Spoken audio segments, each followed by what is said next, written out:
नमो विष्णुपादाय कृष्णपृष्ठाय भूतले श्रीमते भक्तिवेदांत स्वामिन्निति नामिने।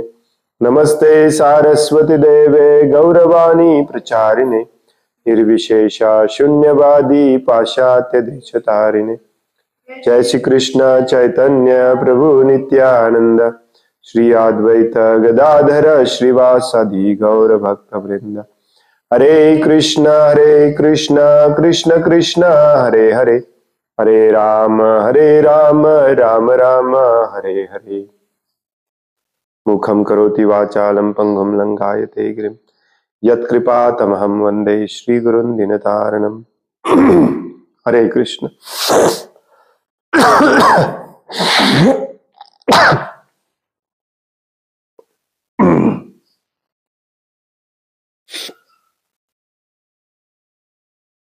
श्रीमद भगवत गीता जशी आहे तशी, भाषांतर आणि तात्पर्य कृष्ण कृपामूर्ती श्री श्रीमद ए.सी. भक्तिवेदांत स्वामी प्रभुपाद यांच्याद्वारे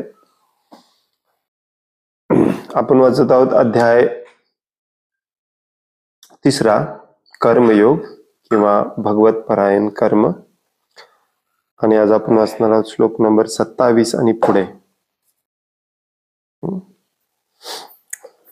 प्रकृते क्रियमाणानि गुणैः कर्माणि सर्वशः अहंकार विमूढात्मा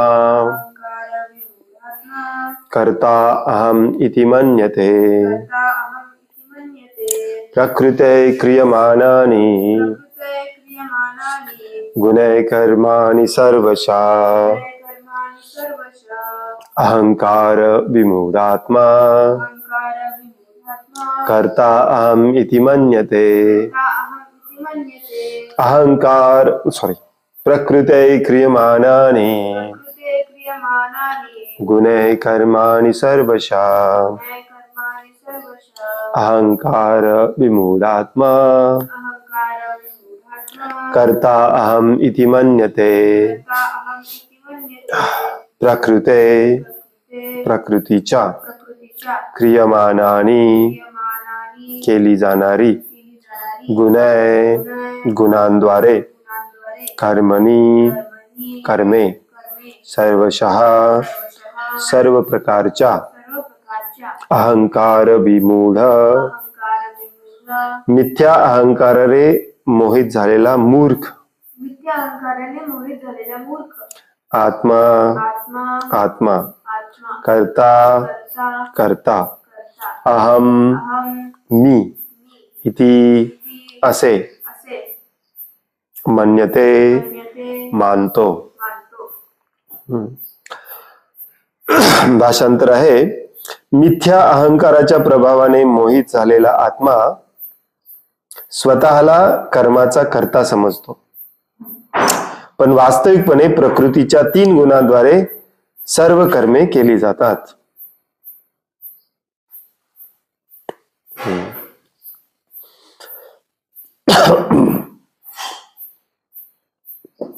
फेमस श्लोक आहे, श्रील प्रभुपाद बऱ्याचदा श्लोकाचा संदर्भ देतात। श्लोकाचा अर्थ समजायला एकदम सोपा आहे, त्यामुळे आपण डायरेक्ट तात्पर्य वाचायला घेऊया। श्लोक आणखीन एकदा वाचतो, तुमच्या लक्षात येईल। मिथ्या अहंकाराच्या प्रभावाने मोहित झालेला आत्मा, मूर्ख आत्मा, मूढ शब्द वापरलेला आहे बऱ्याचदा भगवद्गीतेमध्ये। मूढचा अर्थ मूर्ख,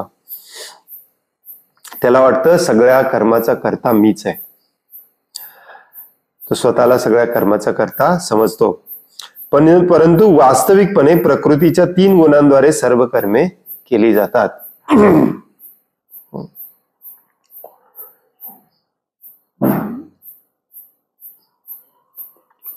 याच्यामध्ये 2 गोष्टी श्रील प्रभुपाद सांगतात आपल्याला। या श्लोकामध्ये 2 गोष्टी प्रस्थापित केलेल्या आहेत। एक म्हणजे अहंकारामध्ये मूर्ख असलेला व्यक्ती, त्याला वाटतं मीच करतोय, आणि ऍक्च्युली अहंकार यालाच म्हणतात। ऑफकोर्स बऱ्याचदा माझं आहे, किंवा मी श्रेष्ठ आहे, हे मीपणा दाखवणे हा अहंकार असतो. परंतु कर्माचं श्रेय स्वतःला घेणे याला पण अहंकारच म्हणतात. आणि हा अहंकार खूप अवघड असतो जाणे. आतापर्यंत आपण या अध्यायामध्ये वाचत आहोत की कर्म केलं पाहिजे, कर्म न करता कोणीही राहत नाही. परंतु कर्म कसं केलं पाहिजे? कर्तव्य म्हणून केलं पाहिजे, कुठल्याही फळाची अपेक्षा न करता. आता कुठल्याही फळाची अपेक्षा न करता एखादा कर्म करू शकतो, परंतु तो म्हणू शकतो की मी केलंय. हा अहंकार पण गेला पाहिजे. ह्यालाच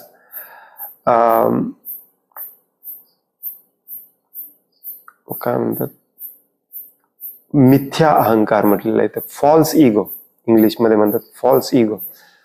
हे बऱ्याच जणांना लक्षात येत नाही की मिथ्या अहंकार काय भानगड आहे. अहंकार तर एकच असतो ना, या अहंकार एकच असतो. अहंकार म्हणजे मी हा आहे, मी तो आहे, मी असा आहे, मी केलेला आहे, मी असं. जेव्हा जेव्हा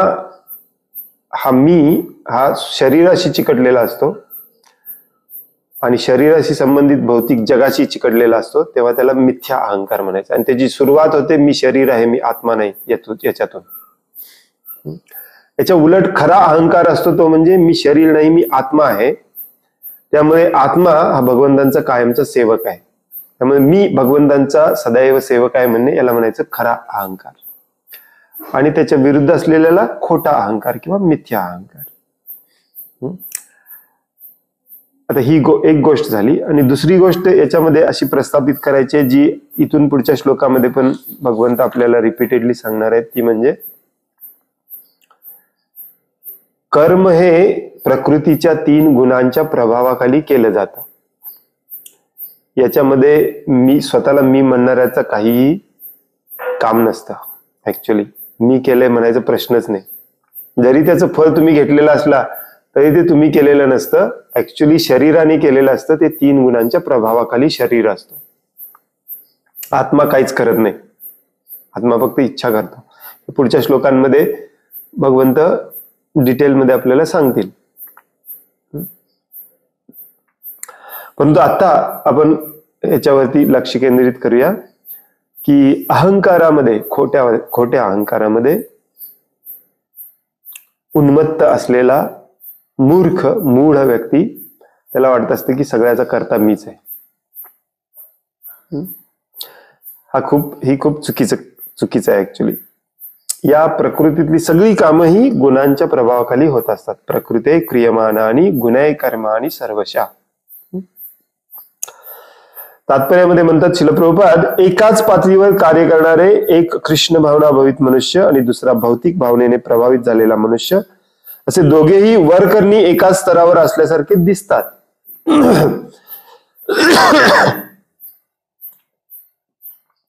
परंतु त्यांच्या आपापल्या स्थितीमध्ये बराच भेद आहे. भौतिक भावनायुक्त मनुष्याच्या मिथ्या अहंकाराच्या प्रभावामुळे दृढ विश्वास असतो की आपणच सर्व गोष्टींचे कर्ता आहोत. त्याला माहित नसते की शरीराची यंत्रणा ही भगवंतांच्या अध्यक्षतेखाली कार्य करीत असणाऱ्या भौतिक प्रकृतीमुळे निर्माण झालेली असते. हे आपण ऑलरेडी वाचलेलं आहे. मया अध्यक्षेन प्रकृती सुयतेस चर आचरम. माझ्या अध्यक्षतेखाली या प्रकृतीतले सगळं चर आचर सगळं काही माझ्या अध्यक्षतेखाली काम करत आहे. आणि इथं म्हटलेलं आहे सगळं गुणांच्या प्रभावाखाली काम करत आहे. इन एनी केस तुमच्या हातात काहीच नाहीये, तुम्ही करता नाहीच आहे. परंतु स्वतःला करता म्हणणे, स्वतःला करता समजणे हा मूर्खपणा असतो. याला म्हणायचं खोटा अहंकार.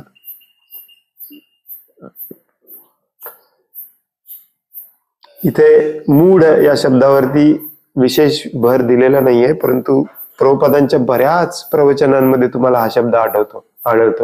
मूढ मूढ मूढ मूढ मूढ मूढा मूढा मूढा म्हणजे मूर्ख, बदमाश. जनरली त्यालाच मूढ म्हटलं जातं जो अहंकारामध्ये आहे. बाकी तो कितीही चांगलं वागत असू दे जगामध्ये, जो अहंकारामध्ये आहे तो मूर्ख.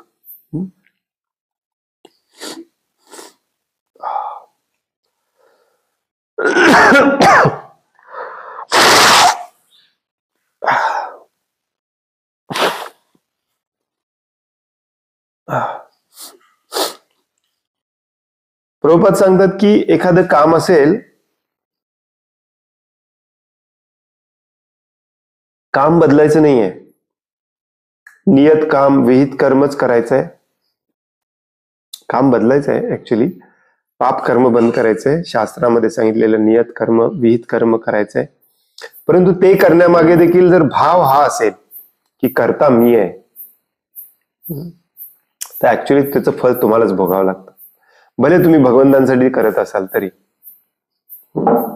त्यामुळे एकच गोष्ट एक भौतिकवादी मनुष्य करत असतो, एक भक्त करत असतो,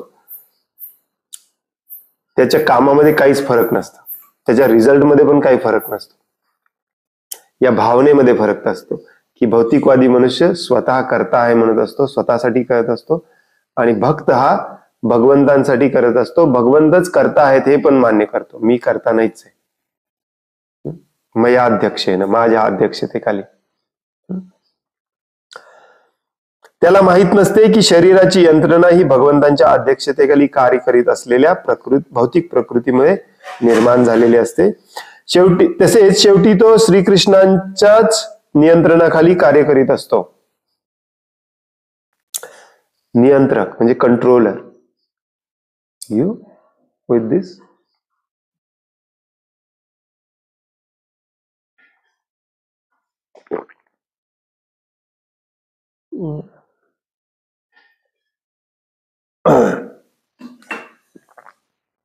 श्रीमद भागवतमध्ये एक सुंदर श्लोक आहे, दुसऱ्या स्कंदामध्ये, मला आता अध्याय आढळत नाही. तेथे मला वाटतंय मैत्रेय ऋषी का सुखदेव गोस्वामी 2-3 श्लोकामध्ये खूप छान हेच प्रस्थापित करतात की भगवंत नियंत्रक आहेत आणि आपण नियंत्रित आहोत, ज्याचं नियंत्रण केलं जातं. भगवंत नियंत्रक आहेत, कंट्रोलर आहेत. कुणाचे कंट्रोलर आहेत? आपले कंट्रोल आहे, पूर्णपणे आपल्यावरती त्यांचं कंट्रोल आहे.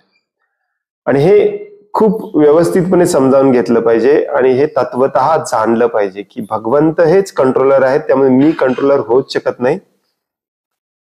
त्यामुळे मी कोण आहे? मी कंट्रोल्ड आहे, म्हणजे नियंत्रित आहे. मी जर नियंत्रित असेल, माझ्यावरती कंटिन्युअसली कोणाचं तरी कंट्रोल असेल, तर मी जे करतोय ते मी थोडीच करतोय. त्यांच्या सूचनेने, त्यांच्या ऑर्डरने, त्यांच्या इच्छेने सगळं होतंय. हे थोडंसं कन्फ्युजिंग आहे, कारण त्यांच्या इच्छेने सगळं होत असेल तर मग त्यांनी आपल्याला भक्त बनवलं पाहिजे आणि परत घेऊन गेलं पाहिजे. परंतु ऍज अ जीव तुम्हाला छोटस स्वातंत्र्य दिलं जातं, आणि त्या स्वातंत्र्यामध्ये जे काही तुम्ही कर्म करत असता ते देखील प्रकृतीच्या 3 गुणांच्या प्रभावाखालीच केलं जात असतं.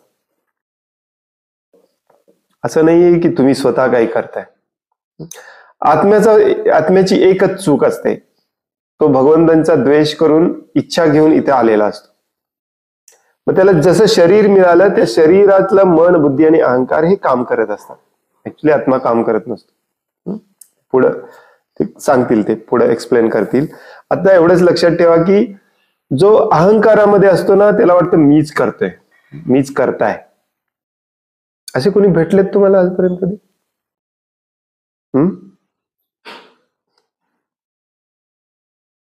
भेटलेत?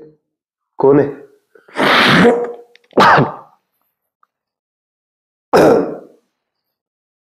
ऍक्च्युली आपण म्हटलं पाहिजे, भेटायला कशाला पाहिजे प्रभूजी, मीच आहे ना त्याचं उदाहरण. प्रत्येक गोष्टीमध्ये, प्रत्येक ठिकाणी आपल्याला प्रूव्ह करायचं असतं, मीच केलंय, मीच करताय. ऍक्च्युली जेव्हा तुम्ही हा भाव मनामध्ये आणता ना की मीच करता आहे, तेव्हा ऑटोमॅटिकली त्याच्या फळाची पण इच्छा करत असता, जरी तुम्ही बाह्य स्वरूपात फळाची इच्छा नाही असं दाखवत असला तरी.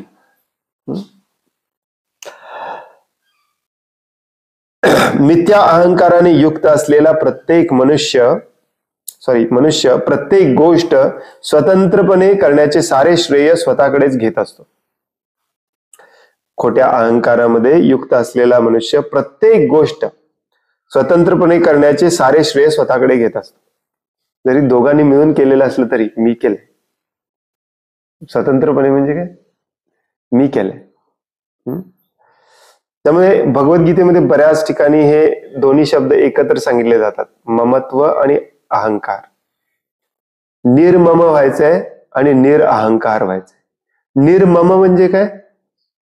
माझं म्हणायची इच्छा सोडून द्यायची. हे माझं आहे, ग्लास माझा आहे, फोन माझा आहे, पत्नी माझी आहे, घर माझं आहे, याला म्हणायचं ममत्व. आणि अहंकार म्हणजे काय? मी सुंदर आहे, मी बलवान आहे, मी विद्वान आहे, मी श्रेष्ठ भक्त आहे. सेम अहंकार. मी केलंय, माझ्यामुळे झालंय, हे सगळं अहंकार. बऱ्याचदा आपण कन्फ्युज होतो. मिथ्या अहंकाराने युक्त असलेला मनुष्य प्रत्येक गोष्ट स्वतंत्रपणे करण्याचे सारे श्रेय स्वतःकडे घेत असतो. आणि हेच त्याच्या अज्ञानाचे लक्षण आहे. ह्याला म्हटले अज्ञानाचं लक्षण. आपण तर इथे ज्ञान पाजवायचा प्रयत्न करत असतो. मी केलंय, असं नको, असं करा. ऍक्च्युली आपण अज्ञानी आहे हे दाखवत असतो. जिथे जिथे आपण मी म्हणतो ना, मी केलंय, मी, हे आपण अज्ञानी आहे हे दाखवत असतो. त्याला माहित नसते की हे स्थूल आणि सूक्ष्म शरीर म्हणजे भगवंतांच्या आज्ञेनुसार कार्य करणाऱ्या प्रकृतीची निर्मिती आहे. प्रकृती या तत्वांनी बनलेले आहे. पृथ्वी, अग्नी, जल, वायू, आकाश, मन, बुद्धी, अहंकार. त्याच तत्वांनी प्रकृती आपलं शरीर बनवते. आत्मा हा नुसता आत्मा आलेला असतो ऍज अ स्पार्क, स्फुल्लिंग म्हणून भगवत धामातून. आणि तो आत्मा इथे प्रकृतीमध्ये आल्यानंतर त्याच्यावरती हे आवरण चढवले जातात, कवर घातले जातात, ज्याला आपण शरीर म्हणतो. जसं पुरुषाच्या शरीरातून हे शुक्राणू मातेच्या गर्भामध्ये सोडले जातात आणि मग माता त्याला शरीर द्यायचं काम करते. तसं भगवंतांना पिता म्हटलेलं आहे आणि या प्रकृतीला माता म्हटलेलं आहे. भगवंत आत्म्याला सोडायचं काम करतात बीज रूपामध्ये आणि प्रकृती त्या आत्म्याला शरीर देते, शरीराला शेप देते. त्यामुळे हे शरीर मध्ये सूक्ष्म शरीर असो, स्थूल शरीर असो, हे स्थूल शरीर, सूक्ष्म शरीर हे पुढे येणार आहे 7व्या अध्यायामध्ये भगवंत डिटेलमध्ये सांगणार आहेत. परंतु जे दिसतं किंवा ज्याचे अनुभव आपण घेऊ शकतो त्याला स्थूल शरीर म्हणतात. ते पृथ्वी, अग्नी, जल, वायू, आकाश या तत्वांनी बनलेलं असतं. पृथ्वी आपण टच करू शकतो. पृथ्वी म्हणजे सॉलिड. अग्नी म्हणजे एनर्जी. जल म्हणजे लिक्विड. जल म्हणजे पाणी नाही, एनी लिक्विड. पृथ्वी, अग्नी, वायू म्हणजे एनी गॅस. वायू म्हणजे एनी टाईप, कुठल्याही प्रकारची वायू रूपामध्ये असलेली गोष्ट. आणि आकाश. आता आकाश हे आपण टच करू शकत नाही परंतु अनुभवू शकतो. या दोन हातांमध्ये जी पोकळी आहे त्याला म्हणतात आकाश. गॅप. दोन शब्दांमध्ये किंवा इव्हन एका शब्दामध्ये व्हायब्रेशन मध्ये जे गॅप असतो ना त्याला आकाश म्हणतात. तर याचा आपण पाहू शकतो किंवा ऍटलिस्ट अनुभव घेऊ शकतो, म्हणून याला स्थूल शरीर म्हणतात.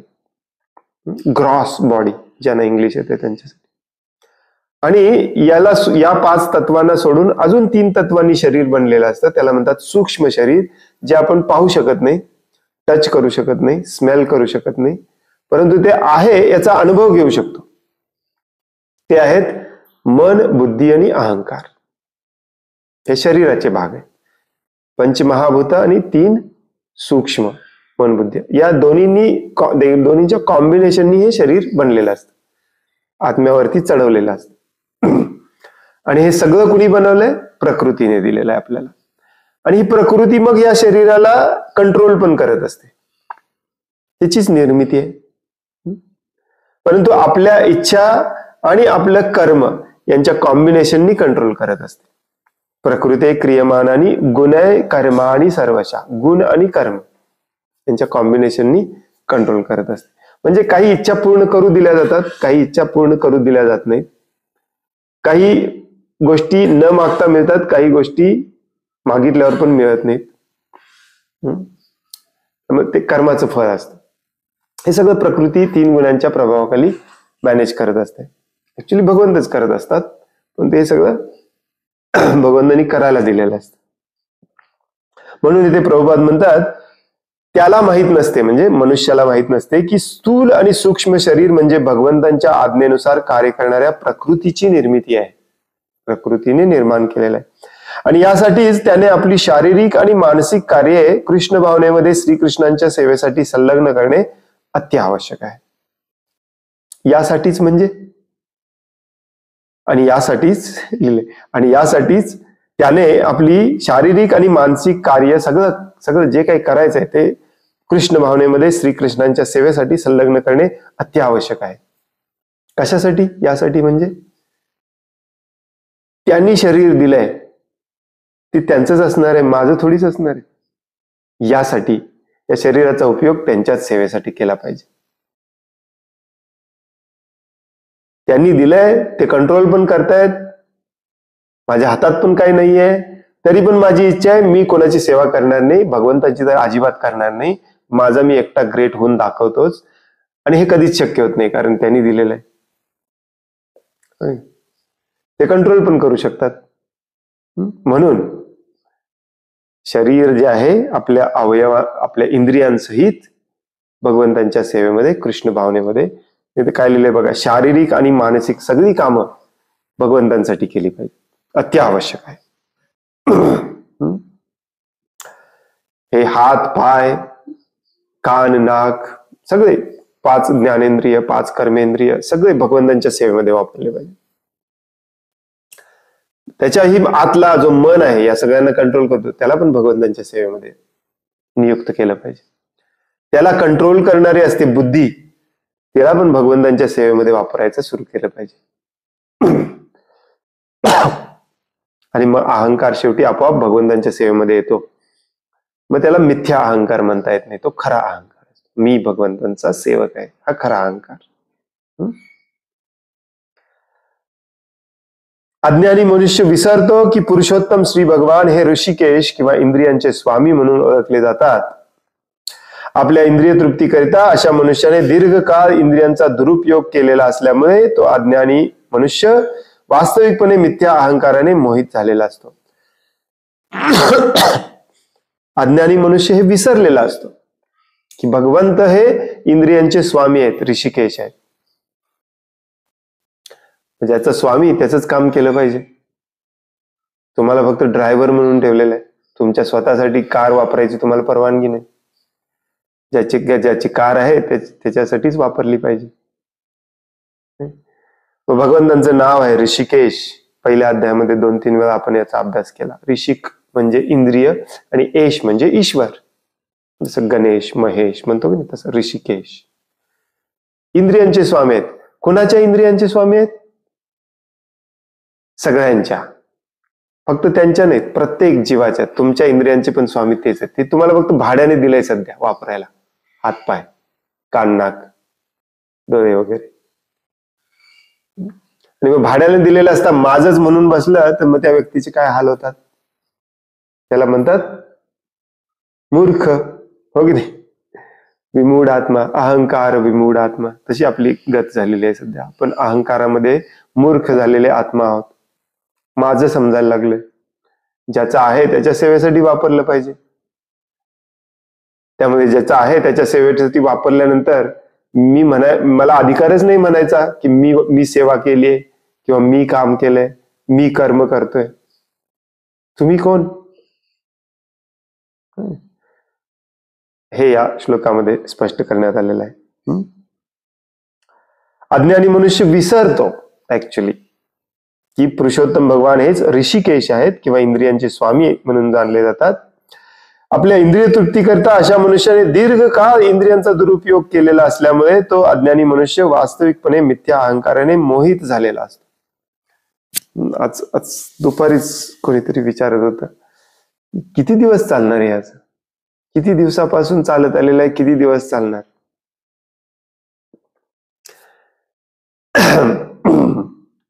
दीर्घ काळ प्रभुपाद लिहितात तिथे. आपल्या इंद्रिय तृप्ती करता अशा मनुष्याने दीर्घ काळ इंद्रियाचा दुरुपयोग केलेला आहे. दुरुपयोग म्हणजे काय? स्वतःसाठी वापरणे. सिंपल. दुरुपयोग याचा अर्थ असा नाही की डोळ्याने काहीतरी वाईट बघणे यालाच दुरुपयोग, त्याला पण दुरुपयोग म्हणतात डोळ्याचा. पण तो डोळ्याने काहीतरी चांगलं बघणे, ते पण स्वतःसाठी बघणे, हे पण दुरुपयोगच आहे. फक्त भगवंतांसाठी डोळ्यांनी पाहिलं पाहिजे, भगवंतांसाठी जिभेनं बोललं पाहिजे, भगवंतांसाठी कानाला वापरलं पाहिजे, हात पाय सगळे भगवंत, मग त्याला दुरुपयोग म्हणत नाही. नसेल तर सगळं दुरुपयोग आहे. आणि दीर्घकाळ बऱ्याच जन्मापासून आपण दुरुपयोग करत आलेलो आहे. या इंद्रियांना स्वतःसाठीच वापरत आलेलं आहे. मोजता येत नाही इतक्या जन्मासाठी. त्यामुळे आता सध्या त्याला मी सोडून दुसरं कोणी आठवतच नाही. मिथ्या अहंकार, त्यालाच म्हणायचं मिथ्या अहंकार. मिथ्या अहंकाराने मोहित झालेला असतो. आणि याच मिथ्या अहंकारामुळे त्याला भगवान श्रीकृष्णांशी असणाऱ्या आपल्या शाश्वत संबंधाचे देखील विस्मरण होते. मी शरीर आहे, मी आत्मा नाही आहे, मी शरीर आहे. बऱ्याच जणांना हे माहिती आहे किंवा कळतंय देखील की मी शरीर नाही, मी आत्मा आहे. परंतु जर शरीराचं काम करत नसाल तुम्ही, आत्म्याचं काम करत नसाल, शरीराचंच काम करत असाल, कमवायचं, अजून साठवून ठेवायचं, इकडे जायचं, तिकडे फिरायचं, हे करायचं, ते करायचं, ईट स्लीप बी मॅरी, प्रभुपाद म्हणतात, खावा झोपा ऐश करा.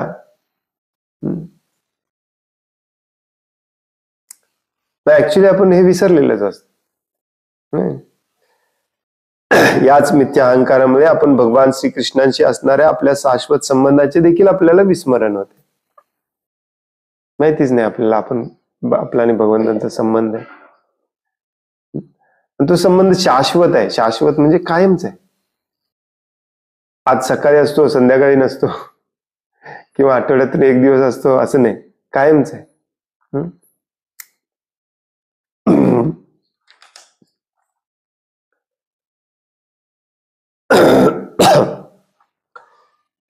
इंद्रिय तृप्ती, इंद्रियांना कंट्रोल करणे, हे प्रत्येक अध्यायामध्ये येणार आहे भगवद्गीतेच्या. मागच्या अध्यायात ऑलरेडी आपण वाचलं, इंद्रिय खूप स्ट्रॉंग आहेत, त्यांना कंट्रोल केलं पाहिजे. जसं कासव आपले अवयव आत ओढून घेतो इंद्रिय विषयांना बघितल्यावर, तसं आपण इंद्रिय विषयांना बघितल्यावर आपली इंद्रिय ऑफ करून ठेवली पाहिजे. आता इथे परत इंद्रियांबद्दल सांगणार भगवंत, सगळ्या अध्यायामध्ये सांगणार. आणि इंद्रिय कंट्रोल करणे हेच आध्यात्मिक जीवनाची सुरुवात आहे. म्हणून पुढच्या श्लोकामध्ये भगवंत म्हणतात, तत्ववित्तु महाबाहो गुणकर्म विभागयो गुणा गुणेषु वर्तन्त इति मत्वा न सज्जते.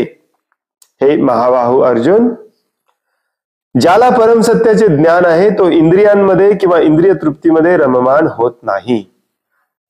कारण तो भक्तिपूर्ण कर्म आणि सकाम कर्म यांच्यातील भेद उत्तम प्रकारे जाणतो.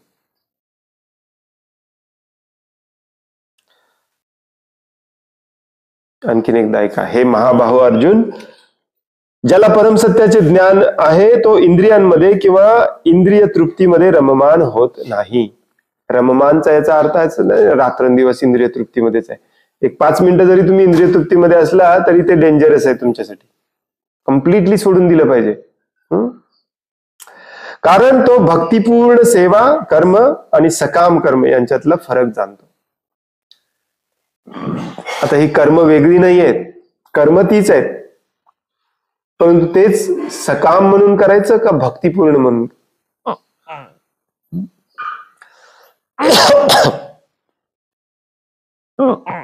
इथून ड्रायव्हिंग करून तुम्हाला समजेल असं उदाहरण देतो. ड्रायव्हिंग करून बाजारात जायचं आहे आणि भाजीपाला घेऊन यायचंय. काम तेच आहे, सेम टू सेम. परंतु एक सकाम कर्मी हा त्याची अपेक्षा स्वतःच्या सुखासाठी करून ते घेऊन येत असतो, बनवत असतो, खात असतो आणि ऐश करत असतो. एक कृष्ण भक्त सेमच काम करतो, परंतु ते घेऊन येतो, सेमच बनवतो, भगवंतांना अर्पण करतो, प्रार्थना करतो की हे तुमचंच आहे, तुम्ही स्वीकार करा. तुमची इच्छा असेल तर 4 घास माझ्यासाठी ठेवा, नसेल तरी काही हरकत नाही. त्याला म्हणायचं भक्ती. त्याच्यामध्ये सकाम नाही. सकाम म्हणजे काय? काम सहित. काम म्हणजे मला पाहिजे त्याच्यातून काहीतरी. त्याच्या उलट असते भक्ती. काम तेच आहे, कर्म तेच आहे. या दोन्हीतला फरक जो जाणतो तो परिपूर्ण व्यक्ती असतो. मग तो इंद्रियांशी त्याचा काही संबंधच नसतो. तो इंद्रिय तृप्तीमध्ये इंटरेस्ट पण घेत नाही. हे अर्जुनाला सांगितलं जातं इथे भगवंतांद्वारे. ऑफकोर्स तो मी केलंय पण म्हणणार नाही, स्वतःसाठी तर करतच नाही. मग तो मी केलंय कशाला म्हणे? सगळं काही भगवंतांचं आहे, भगवंत करतात. मी फक्त कोण आहे? अर्जुनाला काय म्हटलंय? शब्द एकेका. निमित्त मात्र सव्यासाची. निमित्त मात्र आहे आपण सगळे. भगवंतांचं काम करायचं आहे, भगवंतच करणार आहेत, करवून घेणार आहेत. आपण त्याचे श्रेय पण घ्यायचं नाही. आपण फक्त भगवंतांच्या सेवेमध्ये, भगवंतांच्या कामामध्ये निमित्त मात्र व्हायचंय. पुढे सांगतात अर्जुनाला निमित्त मात्र सव्यासाची. तात्पर्य: परम सत्याचे ज्ञान असणारा मनुष्य प्राकृतिक संगतीमुळे होणाऱ्या आपल्या विचित्र अवस्थेला जाणतो.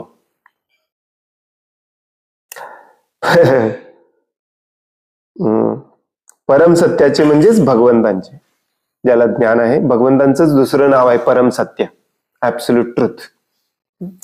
ज्याला ज्ञान आहे असा मनुष्य प्राकृतिक संगतीमुळे, म्हणजे या प्रकृतीच्या गुणांच्या संघामुळे माझी काय विचित्र अवस्था झालेली आहे हे ह्याला त्याची जाणीव होते. आणि त्याला भगवंत समजतात. त्याला समजायला लागतं मी फक्त इंद्रिय तृप्तीसाठीच काम करतो, गुणांच्या प्रभावाखाली काम करतो, मला ते बंद केलं पाहिजे समजायला लागतं.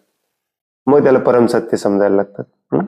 तो जाणतो की आपण पुरुषोत्तम भगवान श्रीकृष्ण यांचे अंश आहोत आणि आपले स्थान भौतिक सृष्टीमध्ये असू नये. आपण भगवंतांचे अंश आहोत, मग इथे कशाला तडपडतोय? भगवंतांसोबतच असलं पाहिजे ना. मोठ्या एखाद्या मशीनचा नट बोल्ट पडलेला असेल तर त्याला काय अर्थ आहे का? त्याला पुन्हा मशीन मध्येच लावला पाहिजे, मग त्याला अर्थ आहे. तसं आपल्याला पण वाटलं पाहिजे आपण भगवंतांचे अंश आहोत, एक पार्ट आहोत. भगवंत कुठे आहेत? मी एकटा का सेपरेट इथे काय करतोय? आणि सेपरेट एकटा मी काही करूच शकत नाही. मला पुन्हा भगवंतांशी जोडलं पाहिजे, मग मशीन काम करेल. आता सध्या मात्र आपली परिस्थिती कशी आहे? मी एकटा करूनच दाखवतो, बघूयाच, मला येतेच, मीच करताय. का? कारण आपल्याला भगवंत माहिती नाहीत, मी कोण आहे माहिती नाही, फक्त खोटा अहंकार आहे.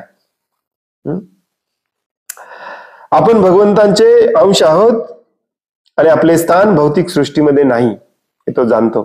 परत जायचं आपल्याला भगवंताकडे. आपण स्वरूपतः सच्चिदानंद भगवंतांचे अंश आहोत आणि कोणत्या तरी कारणास्तव आपण सर्व जीवनाच्या भौतिक संकल्पनेमध्ये गुरफटलेले आहोत. सच्चिदानंद आहोत आपण. भगवंत सच्चिदानंद, आपण पण सच्चिदानंद. नित्यो नित्यानाम चेतनस चेतनानाम. सत चित आणि आनंदाने भरलेलो आहोत. आणि काही ना काही कारणासाठी या भौतिक जगामध्ये येऊन भौतिक संकल्पनेमध्ये गुरफटले. मी हा आहे, मी तो आहे, मी असा आहे, मी तसा आहे, हे माझं आहे, ते पण माझं आहे, आज नाही उद्या माझं होईल. याला म्हणायचं भौतिक जगामध्ये गुरफटणे. त्याच्या विशुद्ध स्वरूपात त्याला आपली सर्व कर्मे पुरुषोत्तम भगवान श्रीकृष्णांच्या भक्तिमय सेवेमध्ये नियोजित करावायची असतात. त्याच्या शुद्ध स्वरूपात आपली सगळी कामं भगवंतांसाठी त्याला करायची असतात. आता करत नाही. म्हणून तो स्वतःला कृष्ण भावनाभवित कार्यांमध्ये संलग्न करतो आणि अनुषंगिक व अस्थायी असणाऱ्या भौतिक इंद्रियांच्या कर्मापासून तो स्वाभाविकपणे अनासक्त होतो. मग आता इथे आपल्याला याची प्रॅक्टिस करायची. सगळं काही भगवंतांसाठी करायचं, आताच सुरू करायचं. भगवद्गीता ही इम्प्रॅक्टिकल नाही आहे. भगवद्गीता उद्यापासून, आजपासून, आत्तापासून तुम्ही या श्लोकाचं आचरण करायला सुरू करू शकता. निदान एवढं तरी करायला सुरू करू शकता. अरे बोल, आज आम्हाला कळालं भगवद्गीतेच्या क्लासमध्ये की कुठलंही काम केलं तर मी केलेलं आहे म्हणायचं नाही. आहे का नाही प्रॅक्टिकल? असाच माणूस शुद्ध होत जात असतो. नसेल तर कसं होणार शुद्ध? छोटे छोटे छोटे छोटे गोष्टीतूनच शुद्ध व्हायचंय आपल्याला.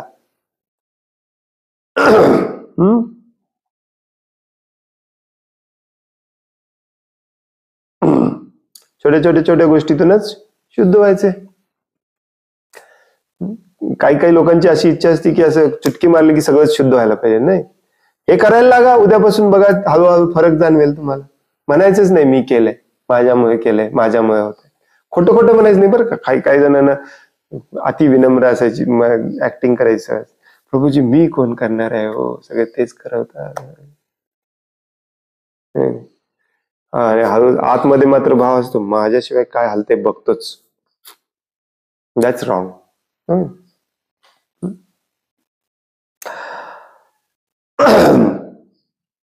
म्हणून इथे असताना देखील याची प्रॅक्टिस करायची आहे की आपल्याला भगवंतांच्या सेवेमध्येच सगळा वेळ घालवायचा आहे.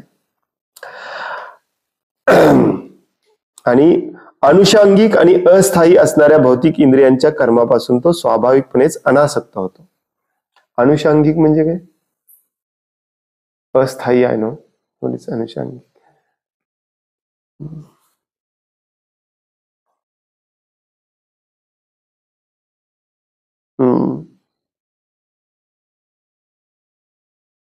He becomes naturally unattached to the activities of the material senses, which are all circumstantial and temporary. अनुषंगिक म्हणजे सर्कमस्टॅन्शियल. आज आहे उद्या नाही, तरी पण आपण त्याच्यामध्येच बिझी आहे. आणि टेम्पररी, कुठलीच गोष्ट परमनंट नाही, तरी पण आपण त्याच्यामध्ये बिझी आहे. जो कृष्ण भावना भवित असतो, जो परम सत्य जाणतो, या श्लोकात म्हटलेलं आहे, तो असली अनुषंगिक आणि टेम्पररी सगळं बंद करतो. परमनंट काम करायला लागतो, कायमचा. इथूनच प्रॅक्टिस करायला सुरुवात करतो. भगवद्धामात जायची काही गरज नाही. आता इथे या क्षणाला आपल्याला प्रॅक्टिस सुरू करायची. तो जाणतो की आपले भौतिक बद्ध जीवन हे भगवंतांच्या परम नियंत्रणाखाली आहे, म्हणून तो कोणत्याही प्रकारच्या भौतिक प्रतिक्रियांमुळे विचलित होत नाही. दिस इज ऑल्सो व्हेरी इम्पॉर्टंट. भौतिक प्रतिक्रिया म्हणजे जे आपल्याला कर्म म्हणून मिळते, त्याच्यामुळे पण तो विचलित होत नाही. आजार आहे, दुःख आहे, नुकसान आहे, लाभ आहे, आपापल्या कर्मामुळे मिळते. त्याची कर्माची निर्जरा होऊन जाते, चांगलीच गोष्ट आहे. हरी बोल. भगवंत काय द्यायचं ते देऊ देत. आपल्याला समजलंय मी आत्मा आहे, भगवंतांचं मला काम करायचंय, मला काय करायचं तेवढं सांगा, तेवढंच करतो. दुःख येवो सुख येवो, शरीर बघून घेईल. सर्व प्रकारच्या भौतिक प्रतिक्रिया या आपल्याला भगवत कृपेमुळेच प्राप्त झाल्या आहेत असे तो मानतो. भौतिक प्रतिक्रिया म्हणजे हे कर्माचं फळ भगवंतांच्या कृपेनेच मिळालं. परवा आपण वाचत होतो, भक्त म्हणतो दुःखात असताना माझ्याच कर्माचं फळ आहे. ऍक्च्युली आता मी भगवंतांचा भक्त झालोय म्हणून कदाचित भगवंत मला कमी देत आहेत दंड, नाहीतर खूप दंड भोगावा लागला असता. अरे बोल, अजून द्या भगवंत दंड, काही हरकत नाही. श्रीमद भागवतमाप्रमाणे जो परम सत्य ब्रह्म, परमात्मा, पुरुषोत्तम आणि श्री भगवान या तीन विविध स्वरूपांना जाणतो, त्याला तत्वविद म्हटले जाते. वेदांती तत्व विदस्तत्वम यज्ञात्वा अहम अद्वयम ब्रह्मेति परमात्मेति भगवानेति शब्दते. श्रीमद भागवतमचा मला वाटते सगळ्यात फेमस श्लोक आहे. श्रील कृष्णदास कविराज गोस्वामी चैतन्य चरितामृताचे लेखक म्हणतात, श्रीमद भागवतम मधले 2 श्लोक सगळ्यांनी पाठ केले पाहिजेत, कारण ते 2 श्लोकच श्रीमद भागवतम आहे. त्यातला हा एक श्लोक, विदंती तत्व विदस्तत्वम यज्ञात्वा अहम अद्वयम ब्रह्मेति परमात्मेति भगवानेति शब्दते. विद्वानातले विद्वान लोक देखील मला अद्वयम म्हणून जाणतात. मला ब्रह्म, परमात्मा आणि भगवान म्हणून जाणतात.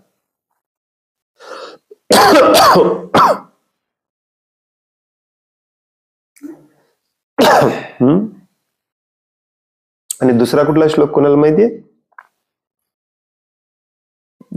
चैतन्य चरितामृताच्या सुरुवातीलाच सांगतात. दुसरा आणखीन एक श्लोक सवय पुंसा परोधर्म नाही.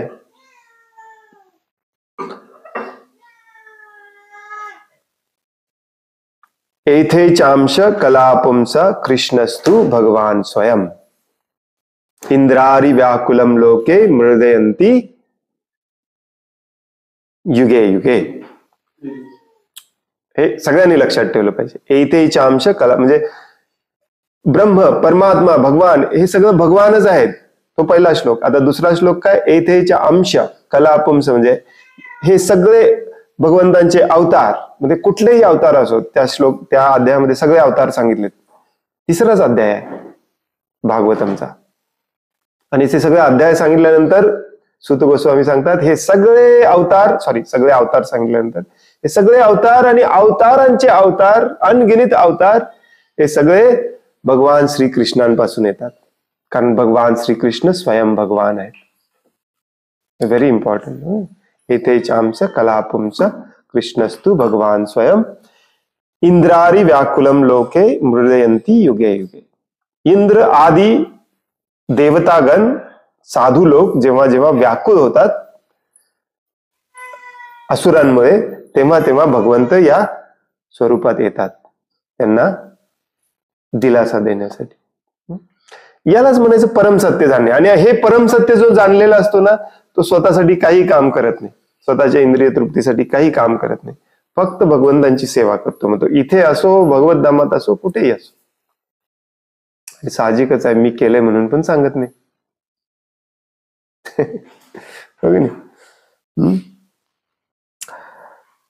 श्रीमद भागवताप्रमाणे जो परम सत्य ब्रह्म, परमात्मा, पुरुषोत्तम आणि श्री भगवान या तीन विविध स्वरूपांना जाणतो त्याला तत्ववित म्हटले जाते. कारण त्याला परम सत्याशी संबंधित आपल्या वास्तविक स्थितीचे ज्ञान असते. हे सगळं जाणणे म्हणजेच मी कोण आहे हे पण जाणणे. हे सगळं जाणायचं आणि मी अजून पण कॉम्पिटिशनच आहे भगवंतांची, मग काय अर्थ नाही. म्हणून त्याला तत्ववित म्हटलेलं आहे. तत्ववित म्हणजे तत्वतः जाणणे. भगवद्गीतेमध्ये बऱ्याचदा सांगितलं जातं की हे तुम्हाला तत्वतः जाणायचं. तत्वतः म्हणजे काय? आचरणात पण आलं पाहिजे, नुसते इथे नाही किंवा नुसते जिभेवर नाही. श्लोक बऱ्याच लोकांना म्हणता येतात, डोक्यात पण बऱ्याच लोकांच्या राहते, परंतु आचरणात आलं पाहिजे. भगवान श्रीकृष्ण ऋषिकेश आहेत, मग मी ऋषिकेश असूच शकत नाही. मी त्यांचा सेवकच असलं पाहिजे. मग मी सकाळी त्यांचा सेवक, संध्याकाळी त्यांचा सेवक आणि दिवसभर दुसऱ्याचा सेवक असू शकत नाही. Common sense. आठवड्यातनं एक दिवस त्यांचा सेवक नाही, कायमचा सेवक झालं पाहिजे. हे सगळं आचरणात आणलं पाहिजे, हळूहळू हळूहळू, स्टेप बाय स्टेप. त्याला म्हणतात तत्ववित, तत्वतः जाणणे. हे सगळं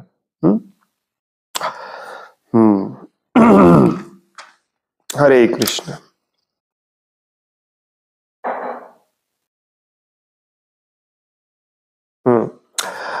इथेच थांबूया. पुन्हा पुढच्या श्लोकामध्ये जरा विषय बदलतात भगवंत. महत्वाचा विषय आहे.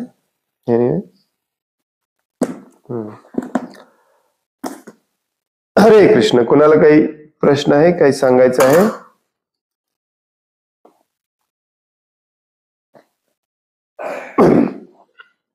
हरे कृष्ण सर. हरे कृष्ण. सर मी आजच जॉईन झालो. मी अहमदनगरवरून बोलतोय. मी जिथे काम करतो ना तिथे मला आज भगवद्गीतेचं पुस्तक मिळालं ना, तर मी ते घेतलं वाचण्यासाठी आणि मला त्यांनी गाईड केलं की आमची एक लिंक आहे त्यावर जॉईन व्हा. तर मी आज जॉईन झालो. तुम्ही सांगितलेलं माहिती खूप छान मिळाली. तर मला अशी माहिती मिळाली की तुमचा ग्रुप पण आहे, तर मला त्याला जॉईन व्हायचं आहे. येस. माझा नंबर लक्षात ठेवा किंवा लिहून घ्या आणि त्याच्यावरती एक मेसेज करा मला, म्हणजे तुमचा नंबर मी ऍड. 99 60 55 44 90. काय नाव करू सर? श्यामानंद दास. चालेल. धन्यवाद सर. हरे कृष्ण. आणखीन जे बाकीचे पण असे कोण आहेत जे ग्रुप मध्ये नाहीत, फक्त लिंकने जॉईन होतात, त्यांनी पण मेसेज करा. जनरली त्या ग्रुपवरती मेसेज टाकले जातात की आज क्लास होणार नाही आहे, आज क्लास आहे वगैरे वगैरे. काही अडचण असेल करेल, रेकॉर्डिंग वगैरे ग्रुपवरती टाकले जातात.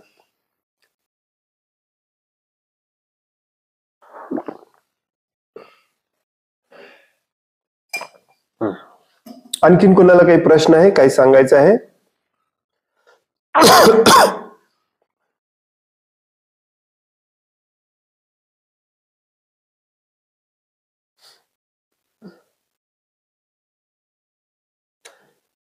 No questions today. याचा अर्थ तुम्ही सगळेजण उद्यापासून मी केलंय म्हणायचं नाही. खूप खूप धन्यवाद. वांछा कल्पतरो वयश्च कृपा सिंधोभ्य एव च पतितानां पावनेभ्यो वैष्णवेभ्यो नमो नमः. अनंत कोटि वैष्णव वृंद की जय. वैष्णव ठाकुर शिल प्रभुपाद की जय. भगवत गीता जशी आहे तशी की जय. हरे कृष्णा. हरे कृष्ण.